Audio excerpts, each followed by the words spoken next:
Pour la mutation de l'humanité, la notion d'énergie ne peut être envisagée au niveau des soins médicaux seulement sur un problème des triages d'informations cosmiques et telluriques et qui passe par l'énergie vitale. Mais enfin ça, vous l'avez déjà compris.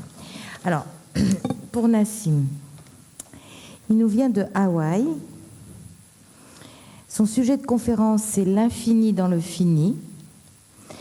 Il a passé la majeure partie de sa vie à faire des recherches, géométrie de l'hyperespace, physique théorique, cosmologie, mécanique quantique, biologie, chimie. Et ceci a abouti à un réseau de géométrique spécifique de la nature dans sa découverte. Alors, il a organisé une fondation dont il va vous parler. Et en fait, ce qui est fondamental, c'est qu'il va nous aider à aller vers la théorie, enfin, de l'unification des forces. Et cette fameuse théorie, j'espère, va nous permettre de vivre le monde supralumineux du libre arbitre. Merci. Merci.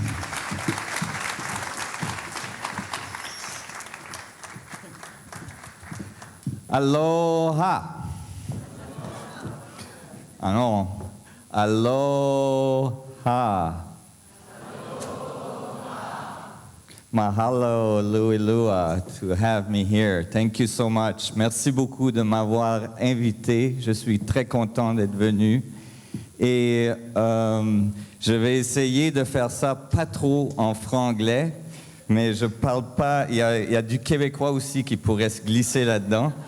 Mais je parle pas le français très souvent, alors c'est difficile. Ça fait des années que je ne le parle pas. Et j'ai appris toute la physique et tous les termes de physique en anglais. Alors, vous allez peut-être avoir à me souffler des mots. Je peux avoir votre collaboration? Merci. Ça va améliorer mon français.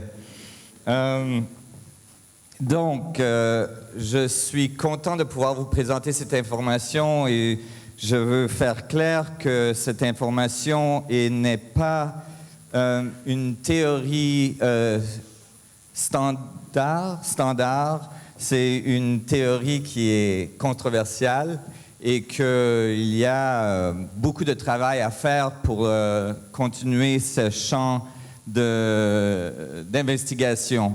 Mais en même temps, je veux vous dire que les théories que nous avons en ce moment sont incomplètes. Et ça, tous les physiciens l'admettent. Et certainement, la théorie quantique est incomplète dans son compréhension de la matière et comment la matière devient, comment la réalité se crée et aussi comment la masse, l'énergie, l'électricité, les champs magnétiques et tout ça apparaissent. Tout ça n'est pas connu couramment et ça, il faut bien le comprendre. La tendance, c'est de penser que, on doit comprendre c'est quoi la masse, on doit comprendre c'est quoi un champ magnétique et tout ça, mais en fait, ce n'est pas compris en sa profondeur, à sa essence de création. Et c'est ça qui m'a surtout poussé à faire la recherche que j'ai faite, c'est que je sentais qu'on avait besoin d'avoir un sens unifié de la physique, un sens où on comprenait les fondations de la création, pas seulement les épiphénomènes de la création, ce qui est la masse et l'électricité et la matière. Et donc, j'ai commencé très tôt. J'étais interrogé sur les structures, la réalité, comment ça fonctionnait. Et je n'étais pas très bon à l'école. J'avais des difficultés à rester concentré pendant des heures à écouter les choses. Et j'avais tout un monde dans lequel j'habitais qui n'était pas nécessairement ce monde. Et dans ce monde, il y avait des choses fantastiques qui se passaient et ça m'intriguait beaucoup plus que ce qui se passait ici. Alors, j'écoutais pas souvent et ça m'a créé beaucoup de problèmes. J'étais aussi très dyslexique, ou je suis encore très dyslexique. Mais je voulais dire que j'ai eu un moment, une première leçon où j'ai été très excité. Et c'est quand un instituteur, on dit instituteur ou professeur, est allé au tableau et a fait un petit point noir et un petit point blanc sur le tableau noir et a dit « Aujourd'hui, on va apprendre notre première leçon en géométrie ». Et j'étais très excité quand il a dit « La première leçon, c'est une leçon de dimension ». Parce que moi, je me suis dit « Oh, il y a des adultes qui savent qu'il y a d'autres dimensions. Ah, ça, je ne savais pas. Oh, on apprend ça à l'école aussi. » Là, j'étais excité. Et j'ai été très, très, très, très, très, très déçu. Parce que tout de suite après, il a continué en disant « Le point, c'est la dimension 0 et il n'existe pas. » Et j'étais déjà en arrière, très près de la porte. J'étais toujours près de la porte. Et je savais, à ce moment-là, quand il a dit ça, que je n'allais pas passer mes cours de géométrie, que j'allais avoir des problèmes, parce que si loin du point, je pouvais le voir. Alors, si je le voyais, comment se peut-il qu'il n'existait pas? Et donc, il nous a dit qu'il n'avait pas de dimension et que c'était une dimension 0. Et là, il a fait quelque chose de même plus miraculeux. Il a pris ces points qui n'existent pas, il les a mis en ligne, il les a fait pour faire une ligne. Et il a dit, ça, c'est la dimension 1. Et ça n'existe toujours pas parce que ça ne crée pas un volume. Et il a continué en mettant 4 lignes ensemble pour faire un carré et a dit, ça c'est la dimension 2, c'est la dimension dans laquelle vos bandes dessinées vivent et ça n'existe pas puisqu'il n'y a toujours pas de volume. Et j'ai pu voir que tous les enfants dans la classe étaient vraiment désappointés, que Superman n'existait pas. Et un peu confus. Et là, il a fait quelque chose de complètement miraculeux, d'incroyable, de fantastique. Il a pris 6 de ces plans qui n'existent pas, donc 2D, et il les a mis ensemble. Il en a fait un cube, et il a dit, ça, c'est la dimension 3, et celle-là, elle existe puisqu'elle enclose. Elle délimite un cube et elle a un volume. Et moi, je ne pouvais pas faire ce leap, ce pas vers cette conclusion. Beaucoup plus tard, je revenais d'une conférence de physique privée à Georgia Tech et j'étais avec un mathématicien très connu. Et on volait ensemble jusqu'à la côte ouest. Donc, ça a probablement été le plus long vol qu'il a eu parce qu'il avait 37 000 pieds d'un côté et moi de l'autre. Alors, il était un peu coincé pendant 6 heures. Et je lui parlais du plan, mais on parlait en termes de la structure de l'univers et il me disait que l'univers est plat. Et j'ai demandé, plat, comment plat? Il dit, ben plat, comme un plan, et flat space. Et j'ai dit, mais comment épais est le plat? Et il m'a regardé et il me dit infiniment fin, infinitely thin. Et là, je lui ai dit, là, on y arrive. Parce que si vous avez, OK, je vais essayer de ne pas me l'envoyer dans l'œil.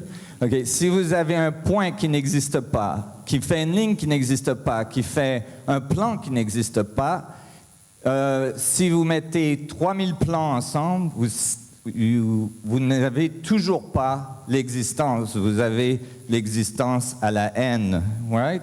You have non-existence aux 4 fois ici, pas l'existence. Et pourquoi je passe à travers ça avec vous? Parce que ça, c'est les fondations, un axiome de fondation de la plupart de nos physiques et mathématiques. C'est présent partout. Et c'est vraiment fondamental. Et si c'est fondamental dans la façon qu'on interprète l'univers, dans la façon qu'on interprète la réalité, si ce n'est pas complet, ça peut créer des problèmes vraiment difficiles, des problèmes qui sont difficiles à comprendre beaucoup plus tard. Je ne suis pas le premier qui a découvert que ça, c'est un problème. Beaucoup de gens l'ont pointé pendant l'histoire. Un des plus connus, c'était Buckminster Fuller, un géométriste, ingénieur qui était un génie et qui a pointé que ça, il y avait un problème dedans, mais n'a pas nécessairement résolu le problème. Plus tard, j'ai réalisé que mon père avait eu le même problème quand il était à l'école. Et comment on résout ce problème? C'est un problème fondamental. J'ai pensé, quand je retournais de mon cours, de mon premier cours de géométrie, à la fin de cette journée, j'avais un long voyage d'1 heure et demie en autobus. J'habitais au Canada, les distances sont longues. Et j'avais beaucoup de temps pour penser et je me suis fermé les yeux. Et j'ai dit, comment je peux résoudre ce problème? Qu'est-ce qu'est une dimension? Je me suis dit, je ne peux pas vivre plus longtemps sans savoir qu'est-ce qu'est une dimension. Et je me suis fermé les yeux et dans mon esprit, dans mon inner eye, dans mon œil intérieur, je me suis vu monter au-dessus de l'autobus. Et j'ai vu l'autobus devenir un point. J'ai monté plus haut et j'ai vu la ville dans laquelle j'étais devenir un point. Je suis monté plus haut. J'ai vu la Terre devenir un point. Et j'ai monté plus haut. J'ai vu le Soleil, le système solaire devenir un point. J'ai monté plus haut et j'ai vu la galaxie devenir un point. J'ai dit, c'est des points jusqu'à l'infini grand. Et là, j'ai sauté dans la galaxie, je suis revenu dans le Soleil système, j'ai trouvé l'autobus dans lequel j'étais et j'ai ouvert mes yeux et j'ai regardé à ma main, j'ai dit, je me demande si c'est fait de quoi ça? Et je me suis fermé les yeux, j'ai volé dans ma main et sure enough, certainement, j'ai vu que ma main était faite de millions de petits points qu'on appelle des cellules. Et là, j'ai volé vers une de ces cellules et je suis arrivé très près de la limite de la cellule, et j'ai regardé très près, et tout d'un coup, ça a ouvert, et il y avait des milliards et des milliards de points qui avaient l'air d'étoiles. Et là, je suis volé vers une des étoiles, et je suis rentré dans l'étoile, et j'ai regardé dans le milieu, et il y avait un point. Et j'ai dit, « Oh, c'est des points à l'infiniment petits! » Et j'ai eu ce moment de révélation, j'avais 10 ans, et j'étais très excité. Oh, j'ai compris. Je regardais les gens dans l'autobus. Ils avaient tous l'air d'avoir un peu d'aura ou quelque chose qui radiait. Ils étaient faits de points, avec des points à l'intérieur, jusqu'à l'infini. J'ai vu l'infini de chaque personne dans cet autobus. Et je suis devenu très excité.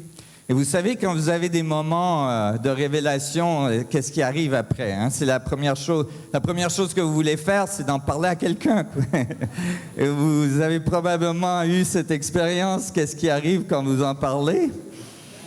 C'est pas évident, hein? Les gens ont tendance à vous regarder. Ah, yes!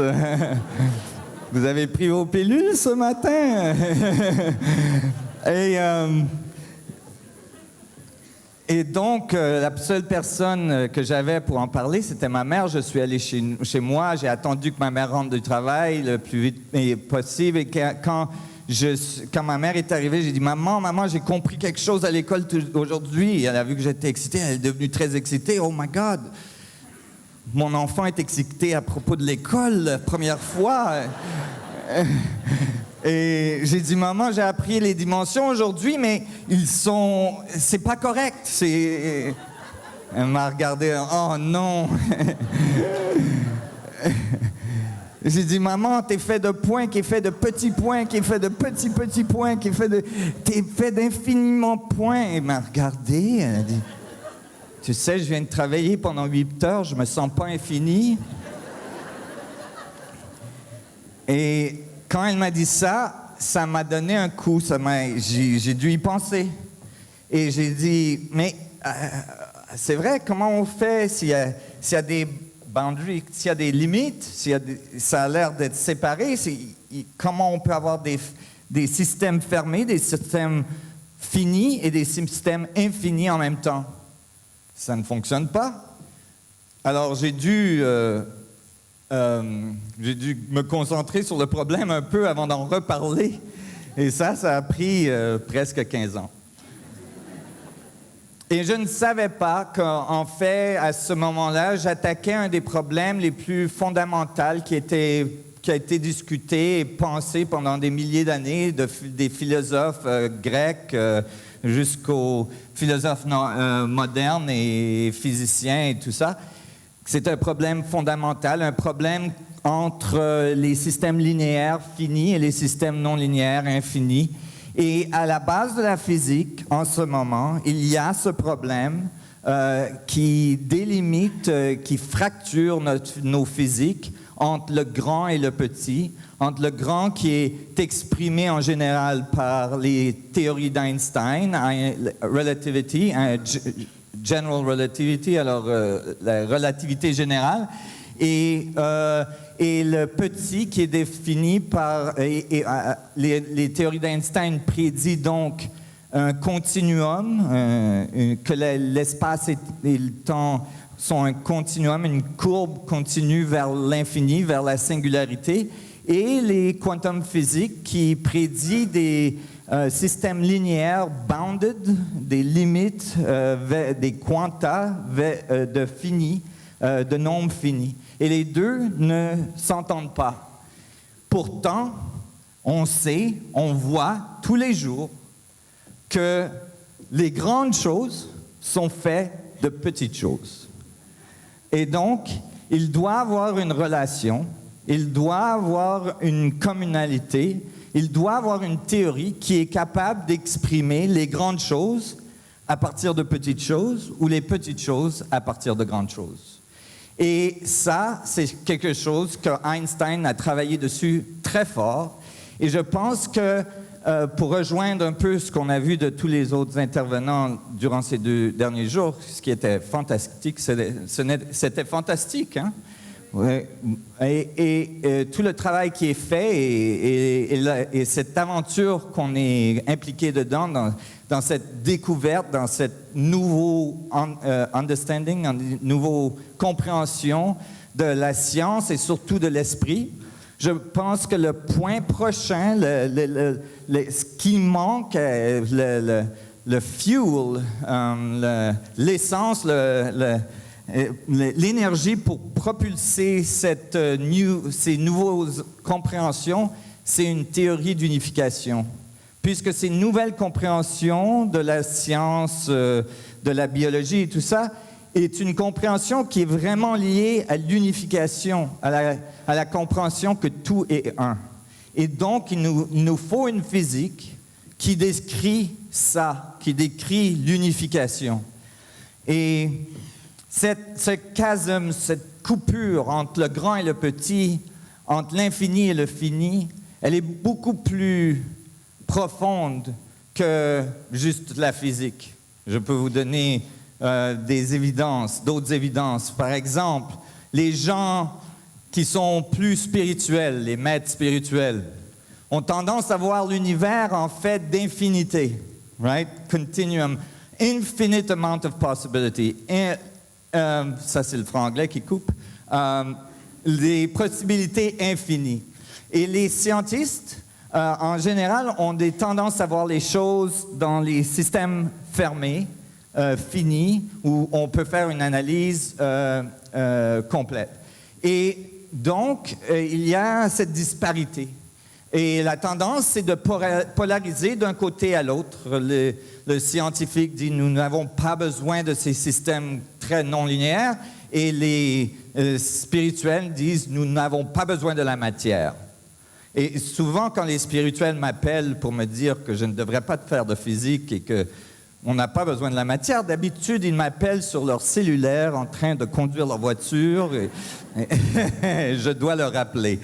Et donc, là, l'unification, c'est plus profond que juste l'unification des forces de physique, mais c'est une unification de notre conscience, une unification, une compréhension totale, une unification de notre expérience de l'univers.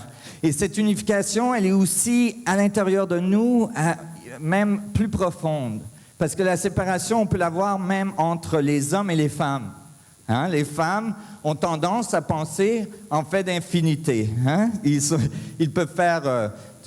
par exemple, j'ai 2 enfants, un à 1 an, l'autre à 5 ans. Ma femme, elle travaille très dur et elle, vous savez, pour tenir tout ça ensemble et faire les repas et tout ça. Et parce que moi, quand je cuisine, c'est pas joli. Et elle peut faire comme 4 choses en même temps et ça la stresse pas du tout. Et tu sais, les femmes, ils ont tendance à penser en infinité. Mais les hommes, moi, je fais une chose à la fois et si elle vient me déranger, je dis « Ah, dérange-moi pas, je suis occupé ». Parce qu'on a tendance à penser en système linéaire et fini. Et donc, ça, il faut que ça vienne ensemble. Mais comment on fait pour que ça vienne ensemble? Comment l'infini et le fini se rejoignent? Comment les deux connectent? Est-ce qu'il y a une façon simple de comprendre la connexion entre les deux? Il doit y avoir une connexion. Et ce que j'ai trouvé après des années de recherche, c'est qu'en fait, la clé, elle était déjà là dans ma première leçon, et ça s'appelle la géométrie. Et parce qu'en géométrie, on peut faire une démonstration très simple de comment l'infini et le fini se rejoignent. Ma première réalisation, donc, à l'âge de 10 ans, c'était que le point est la seule chose et la seule dimension. Que les dimensions, c'est des divisions d'un point de singularité, un point d'infini. Et j'ai donc éventuellement compris qu'en géométrie, je peux vous démontrer très simplement que le fini et l'infini peuvent être complémentaires. Alors ici, je vous le montre. On prend une boundary, une limite, et on dit que cette limite, dans cet exemple, est un cercle. Non, ce cercle pourrait être une sphère. Donc, ne vous limitez pas à un plan 2-dimensionnel puisqu'il n'existe pas. Et dans cette sphère ou ce cercle, je peux mettre un triangle. Si c'était une sphère, ce serait un tétraédron. Et j'ai divisé donc ma sphère. Et quand j'ai fait cette division, j'ai automatiquement créé le potentiel pour la polarisation de cette sphère. Puisque l'univers, dans tout l'univers, ce qu'on voit semble avoir la rotation, et la rotation crée la polarisation. Donc déjà, intéressamment, j'ai reproduit un symbole géométrique très ancien qu'on trouve dans la plupart des anciennes civilisations autour du monde. Maintenant, remarquez, dès que j'ai fait la polarisation de la première division de mon cercle, j'ai créé une nouvelle échelle de l'exactement même géométrie, qui m'a donné le potentiel d'une nouvelle limite, d'une nouvelle boundary, right? Vous me suivez? Oui. OK. Ce qui est important à comprendre, là, c'est que ma nouvelle limite, elle est déterminée par un centre spécifique. C'est-à-dire que ce nouveau centre que j'ai créé pour ces limites il est individuel à tous les autres centres, puisque cette limite, par exemple, est en relation avec toutes les autres limites à partir de son coordonnées dans l'espace-temps spécifique. C'est la même géométrie dans toutes les limites.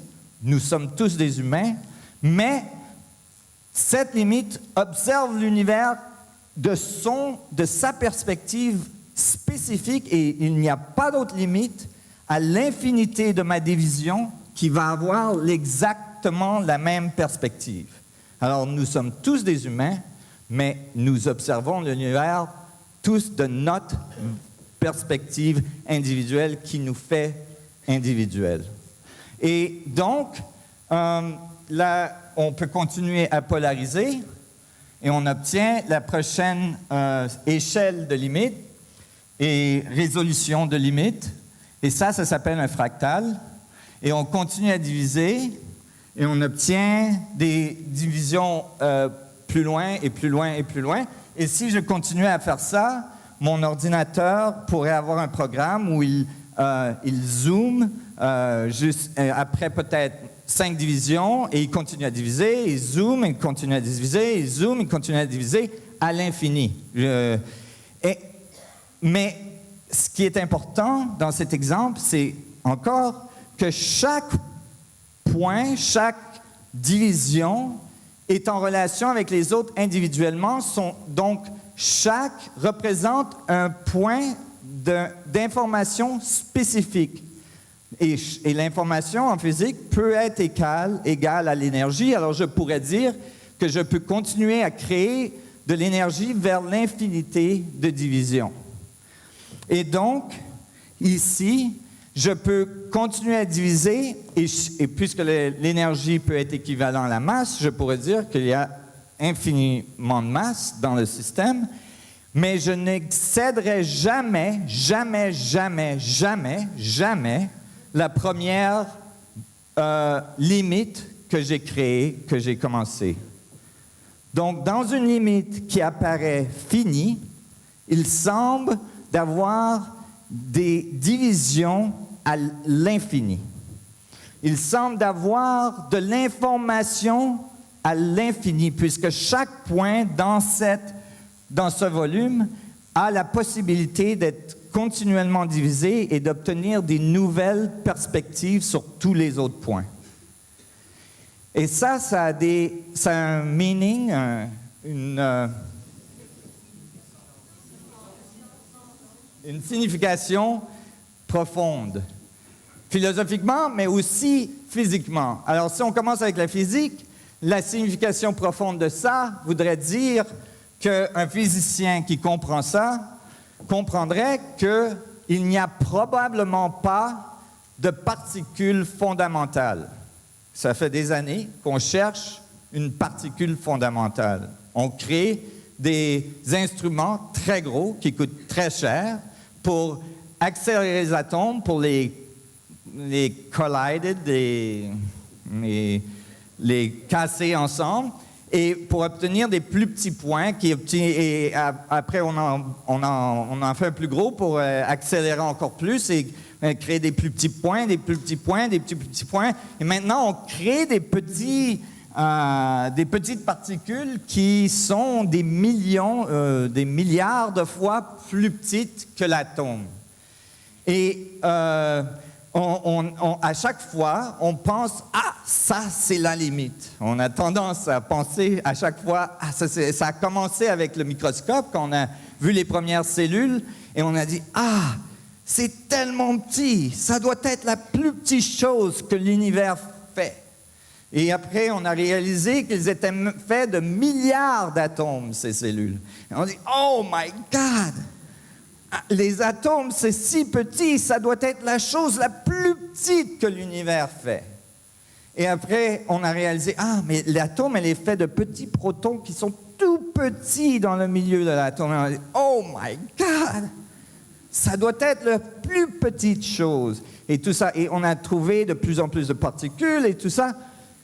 Et maintenant, on a créé un accélérateur à Genève, à CERN, qui a coûté 13 milliards de dollars, et pour accélérer, il est 17 miles long, 17 000 de long, et qui pour accélérer les particules très, très rapidement et pour les casser en plus petits, pour essayer de trouver le Higgs mécanisme, le Higgs boson, pour confirmer les théories, mais encore avec le concept que ça, ce serait la particule fondamentale. Et ça, si ça c'est vrai, on ne trouvera jamais une particule fondamentale. Il y a toujours une possibilité de créer un plus gros accélérateur et de faire une plus petite particule.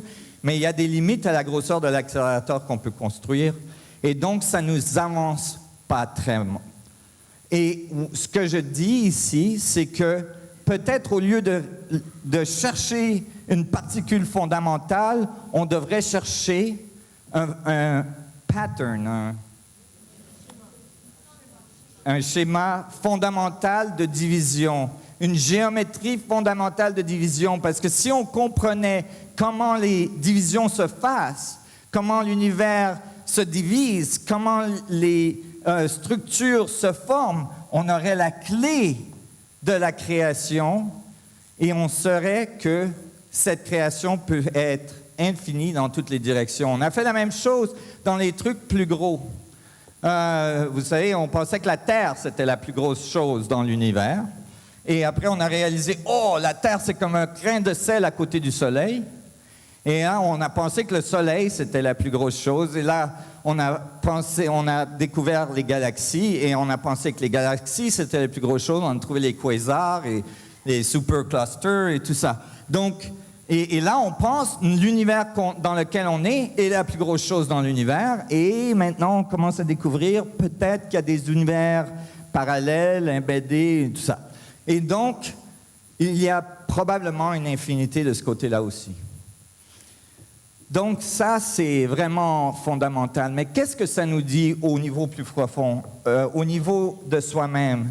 Ça nous dit que si ça, c'est vrai, que dans chaque atome, chaque cellule, chaque atome que vous êtes fait, qui est milliards et des milliards d'atomes, il y a l'infinité. Ça vous dit que vous êtes fait de petites infinités. De petites infinités avec infini montant d'énergie, infini montant d'information. Que vous avez accès à l'information de toute la création puisqu'ils sont embedded. Comment on dit embedded? Embeddés? Imbriqués l'une dans l'autre. Ils sont donc tous en communication. Mais là, je dois demander à moi-même comment la communication se fait. Qu'est-ce que je divise en fait? Qu'est-ce qu'une division? Parce que si je regardais près de chaque division, je trouverais plus de divisions, et plus de divisions, et plus de divisions. Je dis, à un moment donné, il faut dire, qu'est-ce que je divise? Qu'est-ce qui est la division? Et ça nous amène à cette question fondamentale. Qu'est-ce qui connecte toutes les divisions? Qu'est-ce qui connecte toutes les choses ensemble? Si je vous disais, parce qu'on entend ça souvent dans les groupes spirituels, it's all one, you know, c'est tout un. You know, si tu as un problème avec ton voisin et puis que tu appelles ton ami spirituel pour avoir des conseils, you know, oh, c'est terrible, il a donné un coup de pied à mon chien, et la première chose qu'il va te dire, pas de problème, c'est tout un. Tu es un avec ton voisin. Surtout si vous habitez à Sedona. Et donc, c'est vraiment important, mais pourquoi? C'est dans les traditions anciennes partout, les maîtres ont parlé de que tout est un, oneness concept. Mais comment c'est un? C'est quoi qui est un? Comment on fait? Ça n'a pas l'air d'être un. Moi, j'ai l'air d'ici, Laura, elle a l'air d'être là. J'ai pas l'air d'être un avec Laura. Comment ça se fait que... ça veut dire quoi, tout est un? Il faut pouvoir identifier les mécanismes. Comment ça, c'est vrai? Parce que sinon, ça devient un dogme. Ouais? On peut dire dogme. Ouais? Ça devient un dogme. Alors, comment tout est un? Si je vous disais dans l'univers, vous avez tout l'univers pointé à quelque chose qui connecte toutes les choses, qu'est-ce que vous pourriez trouver? Ce serait quoi que vous trouveriez qui connecte, qui est partout, qui connecte toutes les choses? Ce serait, la seule réponse, c'est l'espace. Space. Hein? L'espace est partout. Il est définitivement entre les galaxies, entre les soleils, entre les planètes, entre les molécules. Si on prend la molécule la plus dense sur la Terre, par exemple, le diamant, et qu'on grossit une des atomes de cette molécule, et pour que l'atome devienne la grosseur d'une orange, l'autre atome est 2 football fields plus loin. Donc, il y a beaucoup d'espace entre les atomes. Et quand on regarde dans l'atome lui-même, on trouve, comme vous avez vu dans les 2 derniers jours, 99,999999% d'espace.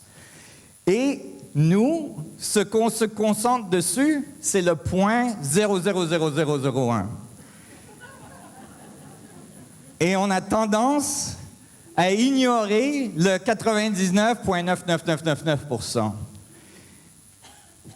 C'est important parce que, imaginez, il n'y a rien qui a jamais touché à rien.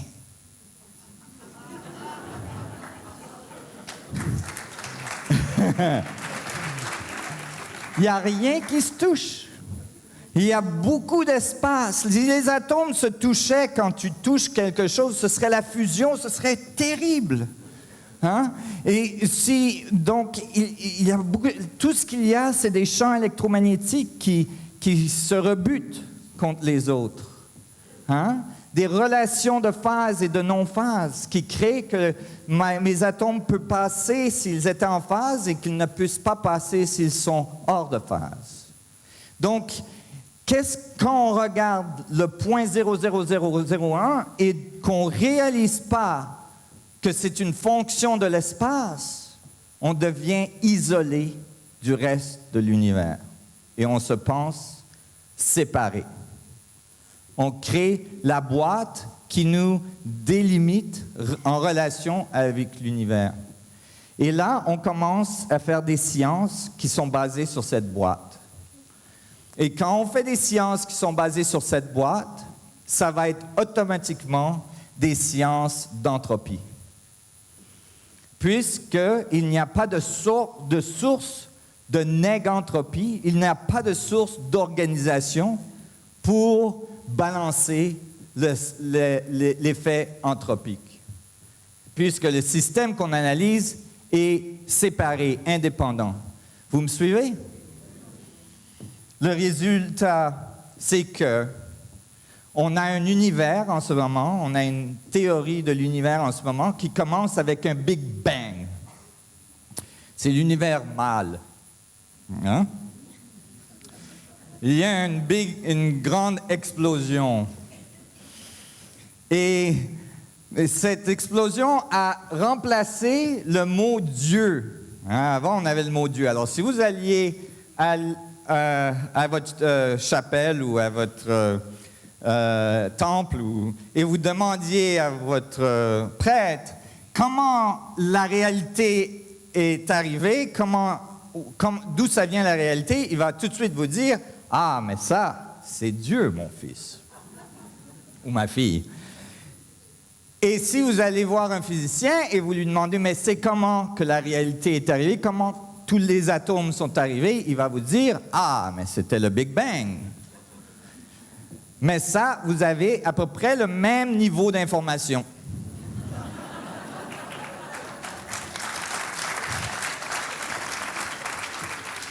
Et donc, il doit avoir un mécanisme pour... Puis, à partir de ce Big Bang, il y a l'entropie de tous les systèmes. Les systèmes sont dits d'aller vers disorder, le désordre. Hein? L'entropie, c'est le résultat d'un système qui va vers le désordre. Mais pour qu'il y ait désordre, il y a dû avoir ordre. pour qu'il y ait entropie, il y a dû avoir négantropie.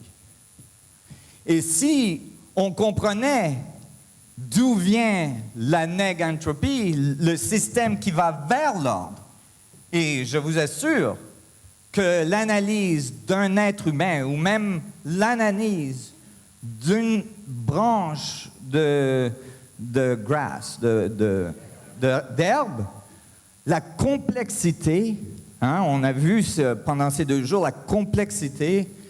Si je prends la DNA d'un homme et je la mets bout à bout, je peux la mettre autour de la Terre 5 millions de fois. Ça, c'est la complexité de cette DNA qui se divise à des rythmes incroyables, qui crée des systèmes totalement cohérents, à des divisions de millions de cellules par seconde, et toutes coordonnées pour que les cellules sur ton pied sachent de ne pas faire des cellules de nez, et cellules de nez de ne pas faire des cellules de pied, parce que s'il y a un nez qui grandit dans vos souliers, c'est pas confortable. Et donc, il y a évidence de neg-entropy, il y a évidence d'organisation fondamentale, de systèmes qui vont vers la cohérence, de systèmes qui vont vers la complexité organisée, self-organizing, cohérence qui va vers l'organisation self, auto-organisation. Et ça, c'est quoi? Quelle est la partie de l'univers qui fait ça? Et si on regarde, c'est probablement la partie qu'on appelle le vide. J'ai été invité, vous savez, je travaillais tout seul pendant très longtemps, isolé dans les montagnes. Je fais de l'escalade, de la varap, et je faisais de l'escalade le matin et je travaillais toute la journée, toute la nuit. Et pendant très longtemps, éventuellement, j'avais plus d'argent, j'ai dû aller chercher des sponsors. Et mon premier sponsor, il m'a dit, il faut que tu ailles dans les... J'avais déjà eu des intercations avec les physiciens, alors c'était pas trop mon truc, mais il m'a dit, il faut que vous alliez dans les conférences de physique et que vous parliez... C'était la relation que j'ai dû établir avec ces sponsors. Et donc, ils m'ont amené dans les conférences de physique. Et une des conférences de physique, c'était à Georgia Tech. J'ai amené ce livre, c'est Gravitation, c'est la Bible des théories de relativité. Ça a été écrit par des grands de la physique, Wheeler, Thorne et Meissner. Et vous voyez, c'est appelé gravité parce que vous voyez, c'est très lourd. Alors, quand vous le prenez, vous comprenez tout ce qu'il y a à avoir à comprendre après la gravité. Et dans cette conférence de physique, donc on parlait de ça, c'est il y a presque 15 ans, mais c'était le début de la fada des string theory, des ficelles, des théories de ficelles et tout ça. Des cordes, ah bon. Et ouais, les ficelles, les cordes. C'est plus fin qu'une corde quand même. Et donc, il y avait beaucoup de complexité avec des équations complexes et tout ça. Et j'ai pensé, mais je demandais des questions fondamentales à chaque fois et ça a créé des problèmes. Mais à un moment donné, j'ai dit, OK, là, il y a quelque chose que je ne comprends pas. Et j'ai ouvert le livre Gravitation sur la page 719 et j'ai dit, ça, si je comprends bien, c'est le modèle de notre univers en ce moment. Et ils m'ont regardé, ils dit, oui, Nassim, ça, c'est fondamental. Et j'ai dit, si je comprends bien, notre modèle de l'univers nous dit que notre univers est comme un ballon avec, c'est l'exemple qui est donné, avec des pennies, des sous collés dessus, et les sous représentent les galaxies, et quand l'univers grandit, les galaxies s'éloignent l'une de l'autre, qui est représentée par les sous. Et j'ai dit, ça, je comprends ce modèle, mais il y a quelque chose que je n'arrive pas à trouver, l'équation. Et ça fait longtemps que je cherche, ça fait 15 ans que je cherche cette équation. J'aimerais beaucoup que vous puissiez me la montrer, comme ça, je ne parle plus après que vous me la montrez. Il faut que je la trouve. Ça me rend fou. J'arrive pas à la trouver nulle part. Ce que j'aimerais savoir, c'est qui ce gars?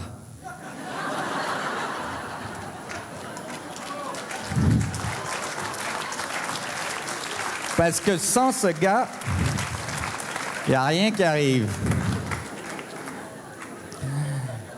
Et donc,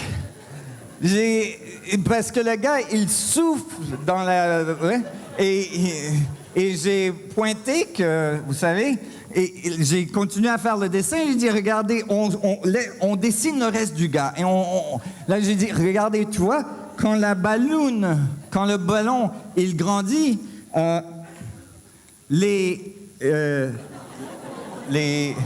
poumons se contractent. Pour chaque action, il y a une action renverse. For each action, there's an equal and opposite reaction, right? Donc, c'est quoi? Donc ça, c'est l'expansion. L'expansion, c'est l'entropie. C'est quoi qui crée la négantropie? Dans le ballon, dans l'exemple du ballon, il y a l'espace qui est à l'intérieur du ballon. Et je me suis demandé au début de ma recherche, qu'est-ce que l'espace? Est-ce que c'est une entité indépendante de la matière? Qu'est-ce que l'espace? Et j'ai réalisé, beaucoup plus tard, et ça c'est du même livre, qu'en physique quantique, on avait trouvé quelque chose de vraiment incroyable à propos de l'espace, mais qui avait été mis dans les placards avec les squelettes depuis longtemps. Et ça, c'est bien expliqué ici. Present Day Quantum Field Theory, les physiques de quantum des champs quantiques, gets rid by renormalization process, enlève en utilisant les renormalisations une énergie densité dans l'espace, dans le vacuum, qui serait infinie si elle n'était pas enlevée à partir de systèmes de renormalisation. C'est-à-dire que quand on a regardé dans l'atome, quand on a regardé dans l'espace à l'intérieur de l'atome, quand on a essayé d'écrire les mathématiques d'un système de fluctuation en un resonator, on a réalisé qu'il y avait des fréquences d'oscillation à l'infini, que la structure de l'espace-temps à l'atome, au niveau de l'atome, était en fluctuation avec de l'énergie à l'infini. Que même à 0 Kelvin, il y aurait encore des fluctuations. Ce qui a donné le nom Zero Point Energy, point zéro énergie. Merci pour tout peut-être que je devrais vous payer pour les cours de français. Et donc, ça m'avait frappé parce que, vous voyez, à partir de la logique que j'utilisais, si l'espace est en communication avec toutes les choses et que c'est l'espace qui crée la coordination puisqu'il a l'information de toutes les choses, c'est la seule chose qui pourrait coordonner et créer des systèmes super complexes.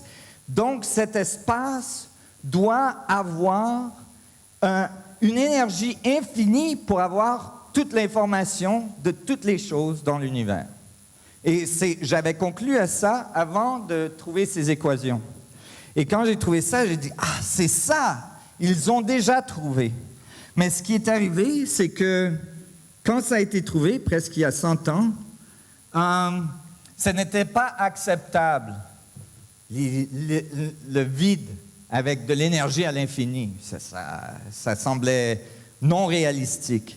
Et donc, la tendance, ça a été de couper le numéro, essayer de trouver une constance pour obtenir un numéro fini, qui n'est pas nécessairement une mauvaise idée pour qu'on puisse faire des mathématiques, mais quand on a fait ça, on a trouvé que le numéro était quand même extrêmement grand. C'est-à-dire qu'est-ce qu'ils ont fait? Ils ont utilisé une constante fondamentale, la constante Planck, en fait, la distance Planck. Et ça, c'est 10 au moins 33 cm. C'est très, très petit, millions de fois plus petit que l'atome. Et ils ont dit, et en fait, moi, je veux faire clair que dans ma théorie, ça, c'est pas la fin de l'univers. C'est une limite basée sur notre relation à l'univers, basée sur notre échelle à l'univers, mais qu'il y a des limites plus petites. Et d'ailleurs, il y a des théories, wavelet theory, qui commencent à travailler là-dessus. Mais que le point de Planck a été utilisé pour décrire comment il y a d'énergie. Et on peut penser le point de Planck que c'est une vibration qui est de la distance de combien de temps ça prendrait pour un photon de passer à travers lui-même. OK? C'est une très, très petite oscillation. Tellement petite. Une petite oscillation. Et quand ils ont fait ça, ils ont dit, bon, ça, si c'est la limite des oscillations électromagnétiques, on pourrait dire combien de ces petites oscillations je peux avoir dans un centimètre cube d'espace. Et ça va me donner un numéro fini. Alors, ils ont mis tous les petits Planck là-dedans. Et puisque chaque distance de Planck représente une énergie, une oscillation, cette énergie E égale mc square, carré, chaque oscillation a une masse de 10 au moins 5 grammes. Et donc, ça vous donne une densité pour chaque centimètre cube d'espace. Et cette densité est 10 au 83 grammes par centimètre cube. C'est énorme. 10 avec 83 zéros. OK? C'est très, très grand. Pour vous donner une idée combien grand c'est, si je prenais un centimètre cube et je mettais toutes les étoiles, tous les atomes, tout ce qu'on trouve dans l'univers, toutes les étoiles, il y a des milliards et des milliards d'étoiles dans chaque galaxie, il y a des milliards de galaxies. Vous imaginez la densité, si je mettais tout ça dans un centimètre cube d'espace, le nombre que j'obtiendrais serait 10 au 55 grammes par centimètre cube. Je serais encore 39 ordres de magnitude plus petit que la densité de l'espace lui-même. Donc, vous imaginez, vous flottez dans de l'énergie presque à l'infini. Vous êtes fait de beaucoup plus d'espace qu'un centimètre cube. Il y a des matins, peut-être, vous vous sentez un peu différent, mais en général, imaginez combien d'énergie est présent dans votre existence, dans votre... Qui êtes-vous quand vous êtes votre espace?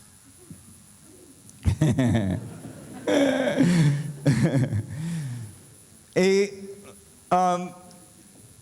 cet espace, donc, est très énergétique et tellement dense. Vous allez dire, mais comment ça se fait qu'on la voit comme l'espace? Si c'est si dense que ça ne devrait pas nous apparaître à l'espace. Mais c'est parce que l'infini de ces vibrations se cancelle, puisqu'il y a l'infini de fréquences et que toutes ces fréquences peuvent se canceller, et donc, ça vous donne l'impression qu'il n'a rien, qu'il n'a que de l'espace, alors qu'il y a l'infini d'énergie. Et où les vibrations ne se cancellent pas tous... annulées, OK.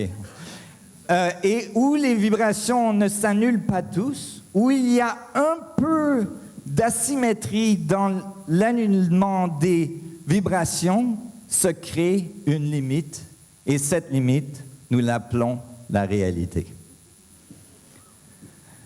c'est la fonction. C'est la fonction de notre existence. La définition. Je peux vous donner un exemple plus précis qui vous donne une vision un peu plus claire. Imaginez dans une piscine que toute l'eau dans la piscine ait ces vibrations de l'hyperespace, du vide. Et que dans cette piscine, il y a un petit vortex dans le milieu, parce qu'il y a une petite dépression, parce que peut-être qu'il y a un drain dans le milieu, il y a une petite dépression.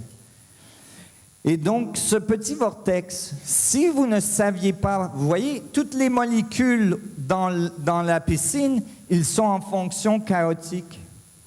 Mais si vous ne saviez pas, mais près du vortex, toutes les molécules sont organisées, cohérentes, hein, qui définit ce vortex, cette dynamique.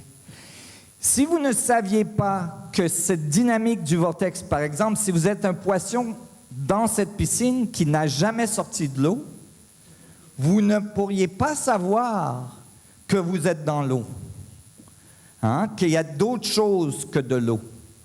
Et donc, vous diriez, il n'y a rien, et là, il y a un vortex, il y a quelque chose. Et vous identifieriez cette chose comme quelque chose d'indépendant de l'eau de la piscine. Et vous essaieriez de trouver c'est quoi qui crée ce vortex. Éventuellement, vous découvririez que c'est l'environnement dans lequel vous baignez.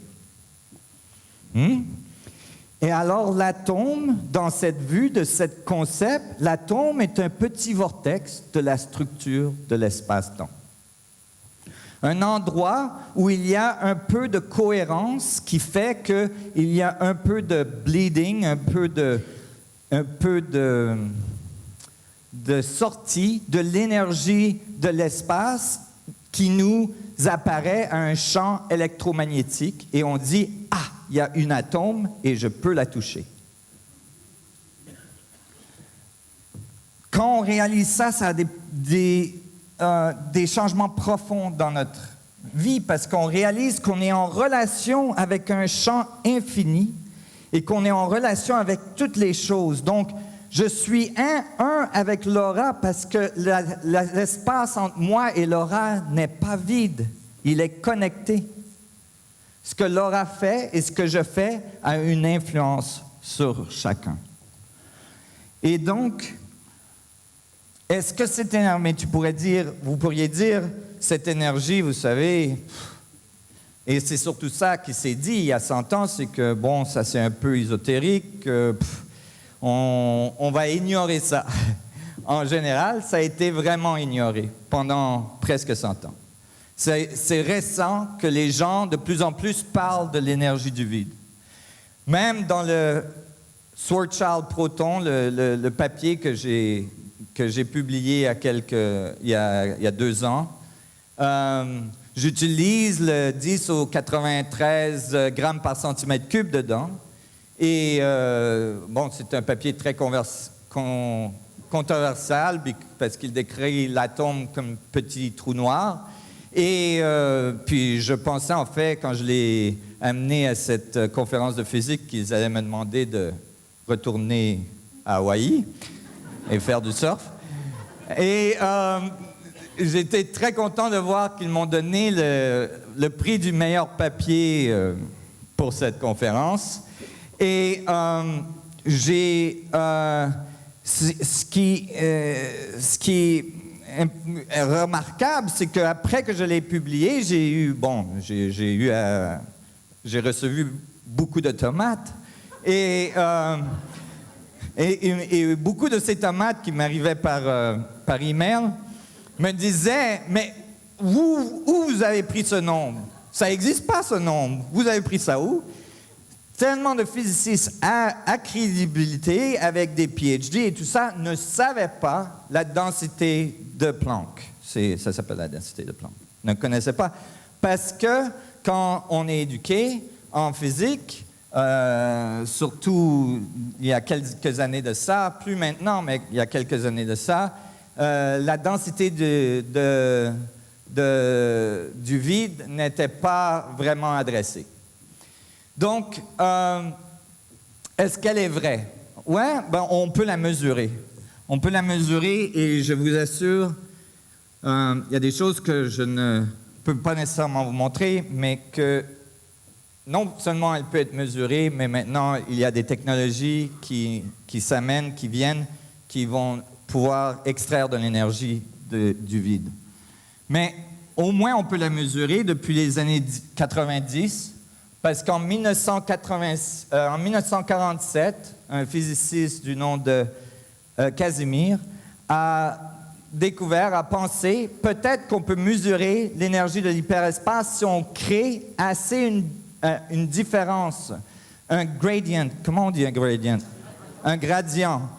Parce que, vous voyez, si l'énergie, si toutes les vagues se cancellent, si on fait un petit gradient, on devrait obtenir une force. Hein? Et donc, il s'est dit, si je mets des plaques près l'une de l'autre, comme ça, et qu'ils sont assez près pour être l'une à côté de l'autre, je devrais pouvoir éliminer quelques fréquences du vide entre les plaques. Et puisqu'il y aura moins de fréquences entre les plaques, moins d'énergie, et plus d'énergie à l'extérieur des plaques, les plaques devraient se pousser ensemble. Et donc, il a calculé combien près les plaques devaient être. Et quand il a fait ça, vous voyez, ça, c'est les ondes qui s'éliminent quand les plaques viennent ensemble. Quand il a fait ça, il s'est rendu compte que les plaques devaient être à des microns de séparation pour éliminer assez de fréquences pour avoir un effet mesurable. Et en 1947, il n'y avait nulle part qu'on pouvait faire des plaques avec des microns de précision pour les amener ensemble si près. Alors, ce n'était pas possible jusqu'aux années 90, la fin des années 80. Et finalement, on a réussi. Et quand on a mis les plaques ensemble, le premier université, c'était, je pense, l'Université de Washington. Quand les plaques ont été mises ensemble, ils ont été poussés avec la force qui avait été prédite par Casimir en 1947. Et ça a été reproduit dans d'autres universités tout autour du monde. Les Italiens ont fait beaucoup de travail là-dessus. Et donc, ça s'est confirmé. Donc, vous êtes dans cette énergie. Et cette énergie, elle est vraie. Et ici, dans l'effet de Casimir, vous pouvez voir des effets physiques de cette énergie. Ce n'est plus adéquat, comme on le fait encore couramment en physique quantique, de décrire cette énergie, en anglais ils disent « has no physical meaning », avec pas de signification physique. Puisque là, on a des forces physiques qui est produit par ces plaques. Et ça nous amène à essayer de comprendre qu'est-ce qui s'est passé en physique quantique qui nous a créé un concept biaisé du niveau atomique. Et ça devient un peu plus controversial. Mais ce qui est important que vous compreniez, c'est qu'il faut qu'on avance. Il faut qu'on avance la physique et qu'on trouve l'unification. Et ça fait longtemps qu'on la cherche, l'unification. Et si on veut la trouver, il faut réexaminer des concepts qui ont été établis il y a très longtemps et voir s'ils sont encore valides. Un des concepts fondamentaux de la physique quantique, c'est le double slit experiment, et je vais en discuter dans un instant. Le double slit, c'est le double fente, l'expériment de double fente. Là, j'ai travaillé avec Elizabeth Rauscher, c'est une physiciste très saisonnée qui a collaboré avec moi. C'était une des seules physiciennes au physiciste qui a accepté de travailler avec moi puisqu'elle était, comment on dit, retraitée. Et donc, mes sponsors lui ont demandé de passer quelques jours avec moi et après quelques jours, ils l'ont approché, ils lui ont dit « Elisabeth, qu'est-ce que tu penses des théories de Nassim? » Et Elisabeth, elle est très drôle. Et elle regarde mes sponsors et elle dit « En général, je pense que Nassim est fou. » J'ai dit « Bon, ça commence bien. » Et elle a dit « Mais s'il a raison, on devrait être capable de prendre les données des objets dans notre univers et de les mettre sur un graphe, sur un graphique, sur un graphique, et de voir si les divisions sont coordonnées, s'ils ne sont pas complètement random, aléatoires. S'ils sont coordonnés, il y a une relation d'échelle et si cette relation d'échelle va jusqu'au niveau atomique, il faut trouver c'est quoi qui fait cette relation. Et donc, on a commencé à travailler à faire cette première échelle. On en a fait plusieurs après pour le confirmer. Et elle commence, cette échelle, c'est l'énergie d'un système en Hertz et son rayon. Et donc, on a commencé avec l'univers, le rayon de l'univers et sa calculation pour son énergie estimée.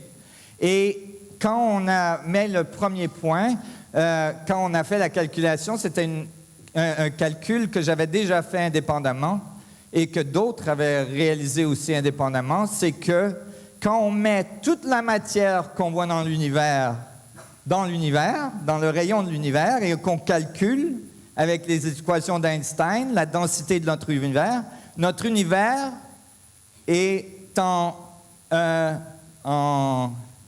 agreement, en accord avec la condition Schwarzschild, est en accord avec la condition d'un trou noir. Nous habitons dans un trou noir. Saviez-vous?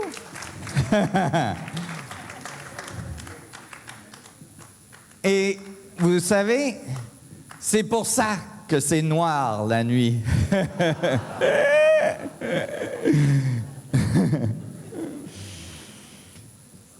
Mais ça, c'est vraiment fondamental dans cette théorie. C'était vraiment confirmateur quand j'ai trouvé ça, parce que si tout est fait de trous noirs à toutes les échelles, quand on prend la masse de notre univers et son rayon, il aurait fallu que ça soit un trou noir, et c'est exactement ça que ça a donné. Et donc, là, on a pris les quasars, les objets plus petits que l'univers, la prochaine échelle. On a pris leur dimension et leur énergie. On a mis l'autre point. Après, on a pris le centre des galaxies, la dimension et l'énergie, ou les galaxies, je veux dire. Et là, on a pris les systèmes, les soleils, les étoiles, je m'excuse, leurs rayons et leur énergie. Et c'est des averages, c'est des moyennes. Et ça s'est commencé à s'enligner dans une échelle linéaire droite. Et là, on a pris jusqu'à l'atome dans la physique quantique. Et si l'atome était complètement différent, si l'atome n'était pas classique, vous expecteriez, vous attendriez que l'atome ne soit pas du tout sur cette ligne. Et vous savez, c'est incroyable quand même qu'on a une société sur cette planète qui voit très clairement dans notre univers que tout est classique, c'est-à-dire qu'il y a des mécaniques fondamentales. Et quand les gens pensent mécanique, ils pensent linéaire. En fait, mécanique, c'est non linéaire. Et qu'on se dit que ces mécaniques émergent de trucs qui n'ont rien à voir avec les mécaniques qu'on appelle quantiques. Et là, c'est la dislocation qui s'est passée il y a presque 100 ans. Et donc, là, on a vu qu'il doit y avoir une relation entre le classique et le quantique. Et ça, c'est une évidence. Et là, on a été jusqu'au point Planck, vous voyez, 10 au moins 33, et son énergie, et ça s'est enligné parfaitement avec l'univers, ou presque parfaitement. Ça, c'est remarquable. Imaginez la grandeur de cette échelle. Voyez la distance entre l'atome et le point Planck? C'est immense. Et ça, c'est une très grande échelle. Pour que ces points tombent sur une ligne continue, ça ne peut pas être un hasard. Et ce qu'il y a d'intéressant aussi, c'est que, vous voyez, récemment, il y a des jeunes physicists qui ont commencé à penser de la même façon. Ce physiciste, par exemple, a trouvé une solution où il dit, dans ses mathématiques, qu'il peut montrer que nous vivons, à partir de ces mathématiques, dans un wormhole. Wormhole, c'est un trou de verre. Oui, un trou de verre. C'est comme pour aller à la pêche. Et que dans ce trou de verre, on habite dans un trou noir. Donc, je ne suis plus le seul à penser comme ça. J'ai de la compagnie, finalement. Et ce qui est intéressant aussi ici, c'est que si vous mettez sur cette échelle les microtubes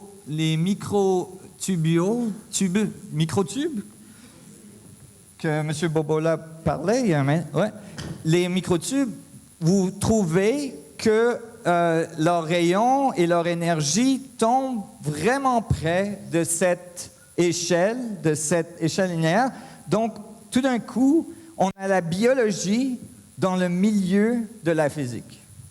On a la biologie dans le milieu entre l'infiniment grand et l'infiniment petit. Notre système tubulaire est un des points d'information qui connecte l'infiniment grand à l'infiniment petit à l'intérieur de vous. Ça passe à travers votre expression. Ça passe à travers votre interprétation du point spécifique auquel vous observez l'univers, dont personne d'autre peut le voir de ce point, mais que vous communiquez avec le vide qui connecte tous les autres. Donc là, on commence à trouver une relation entre la physique et la biologie, et même on peut étendre ça vers la conscience, c'est-à-dire qu'on pourrait commencer à comprendre que le système apprend sur lui-même en amenant l'information vers le vide et que le vide crée la réalité pour confirmer cette interprétation. Mais quand le vide crée la réalité, quand vous informez le vide et le vide vous redonne la réalité, il a été modifié par toutes les autres informations qui ont été données par toutes les autres observations dans le vide à l'infini. Pour que vous receviez quelque chose qui est un peu différent que ce que vous aviez l'intention, que ce que vous aviez interprété. Et ça vous fait apprendre.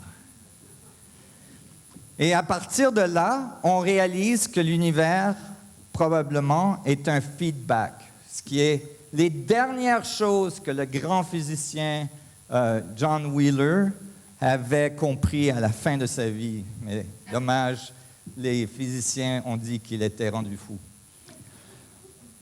Mais quand ce feedback, je veux dire quelque chose d'important, là, surtout pour les gens qui ont des sens spirituels. Là, il y a beaucoup de gens dans les groupes spirituels en ce moment qui parlent que tu crées ta propre réalité. Si ça, c'était vrai, on créerait notre propre réalité chacun et on se retrouverait seul dans notre réalité. Ce serait l'enfer. Où est parti tout le monde? Mais on crée une réalité collective. Ce qui nous connecte, c'est cette énergie du vide dans laquelle on met l'information et l'information nous revient avec une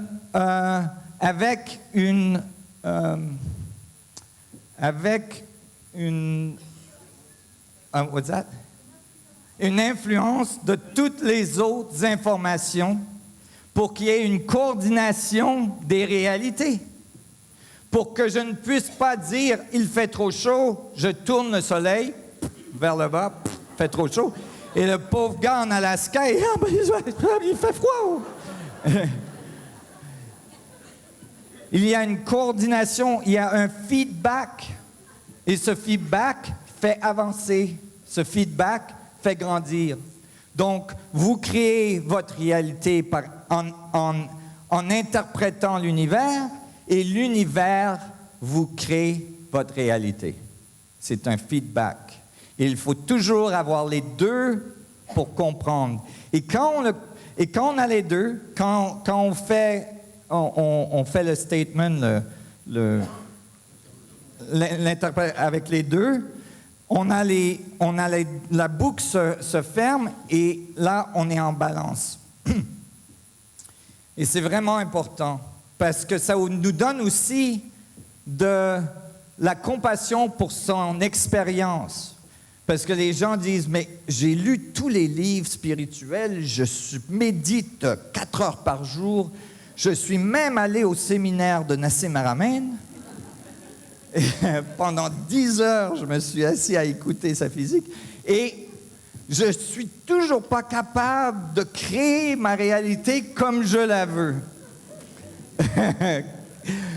Qu'est-ce qui ne marche pas dans moi? Et ça, il faut comprendre, nous sommes en relation les uns avec les autres. Nous ne pouvons pas nous séparer l'un des autres. Notre réalité, elle change tranquillement. Plus il y a de gens qui sont capables d'influencer le fil morphogénique de toute la planète. Le champ gravitationnel qui nous tient ensemble, tous nos pieds pointent au même point de singularité, qui nous connaissent tous, qui nous connectent tous. Et nous ne pouvons pas nous séparer. Donc ça nous commence à nous dire qu'est-ce qui connecte le grand et le petit. Mais si vous dites à un physicien que le grand et le petit sont ensemble, ils vont dire « Attention, si on regarde cette échelle, tous ces points pourraient être décrits comme points noirs, mais celui-là ne devrait pas être un point noir. L'atome ne devrait pas être un point noir dans la théorie en ce moment. Tous les autres points sont en condition Schwarzschild. Et ça nous demande de commencer à examiner la physique quantique. Et ici, j'ai rajouté ces images parce qu'on en a parlé il y a ces jours-ci. Et je veux juste clarifier qu'il y a des expérimentations maintenant qui ont été faites classiquement qui donnent tous les mêmes résultats de l'expérimentation des fentes, mais classiquement. Les interférences, les particules et tout ça ont été faits par MIT juste récemment en utilisant un bac d'eau. Et ça fait longtemps que je dis que l'interprétation de l'expériment des fentes peut être interprétée complètement différent si on réalise que les particules qu'on lance ne sont pas des petites boules de billard. Ils sont une fonction du vide autour d'elle. Et comme un bateau qui bouge sur l'eau, quand la particule bouge, elle fait des vagues. Et si vous avez une fente, le bateau passe. Si vous avez deux fentes, vous avez un bateau qui passe et vous avez des vagues qui passent dans l'autre. Et ce n'est pas la particule qui est devenue une vague et une particule en même temps. C'est une fonction du field, c'est une fonction du champ. C'est le champ qui crée la particule et c'est le champ qui fait les vagues et la particule en même temps. Et MIT, en faisant un très simple expériment, une expérimentation avec un bac de silicone et fluide et des petites billes de silicone, ils ont mis là-dessus, ils ont mis des fentes et ils ont obtenu exactement les mêmes résultats. Et ce qui est vraiment intéressant aussi, c'est que quand ils ont fait une rotation ils ont tourné l'expérimentation, les billes sont tombées dans des orbites typiques des orbites quantiques.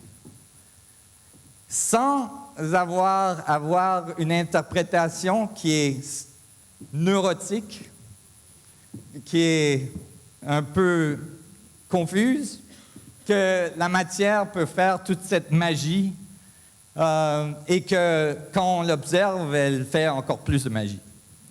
Parce que quand ils ont mis l'observateur dans l'eau, la caméra, le truc pour enregistrer, pour voir où est-ce que la bille va, le truc qu'ils ont mis dans l'eau, il fait des vagues aussi. Et ces vagues, ils ont interféré avec les vagues que les billes font. Et ça a donné le résultat typique qu'on voit dans l'expériment des fentes. Alors, ce n'est pas pour vous désappointer que j'ai mis ça là-dedans, parce que ça ne veut pas dire que toutes les interprétations qu'on a faites de la conscience en relation de la physique ne sont pas vraies. Ça veut juste dire qu'il y a une explication classique de comment on influence le champ. Parce qu'on crée des vagues, on crée de l'information, on informe l'univers de notre interprétation, et ça fait des systèmes d'interférence qui influencent le reste de l'univers. Dans un univers d'infini, chaque point est au centre. Vous êtes le centre de l'univers. Ce qui est important, c'est de ne pas oublier que le reste des gens sont le centre aussi. Parce que sinon, ça peut créer des problèmes. Et donc,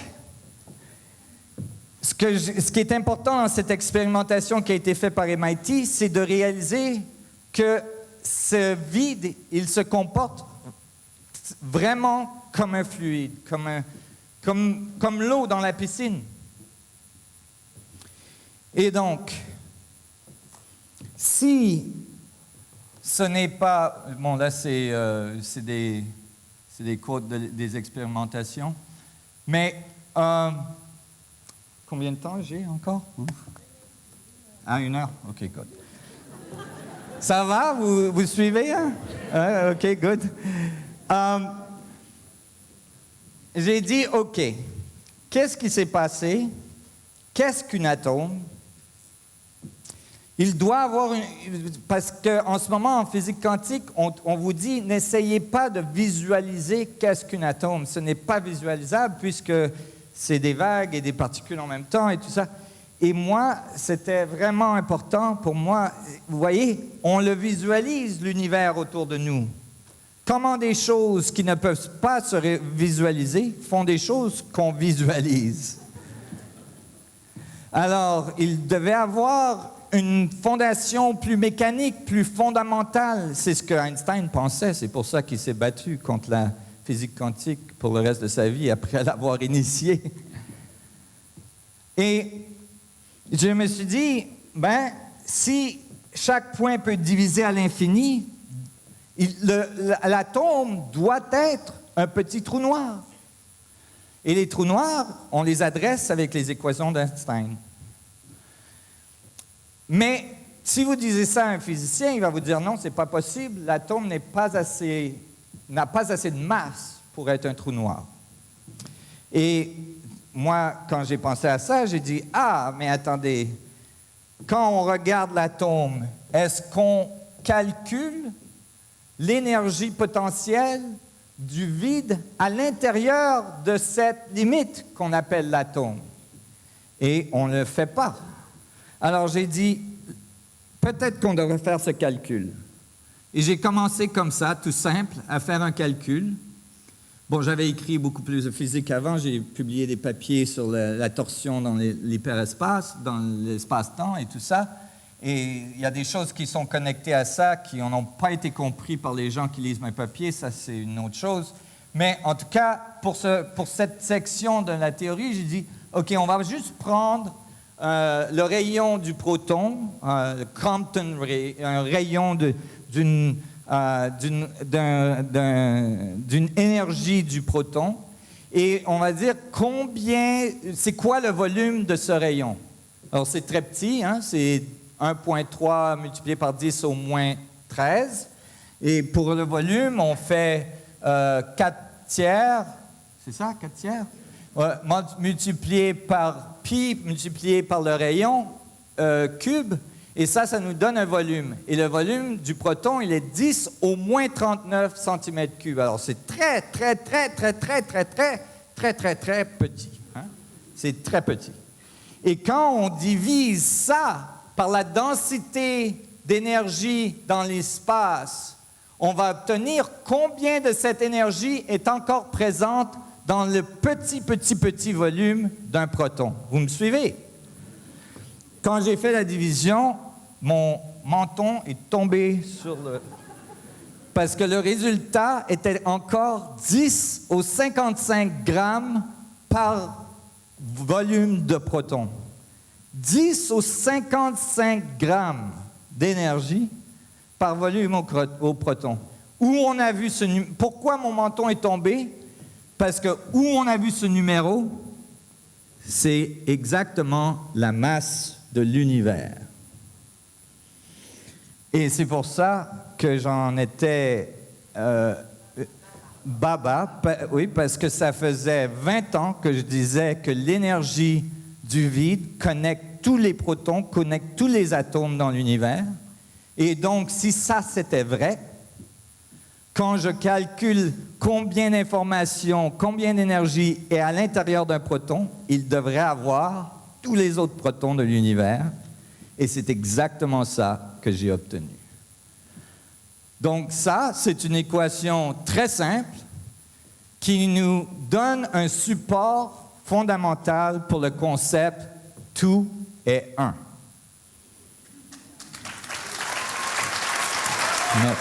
Merci. Merci.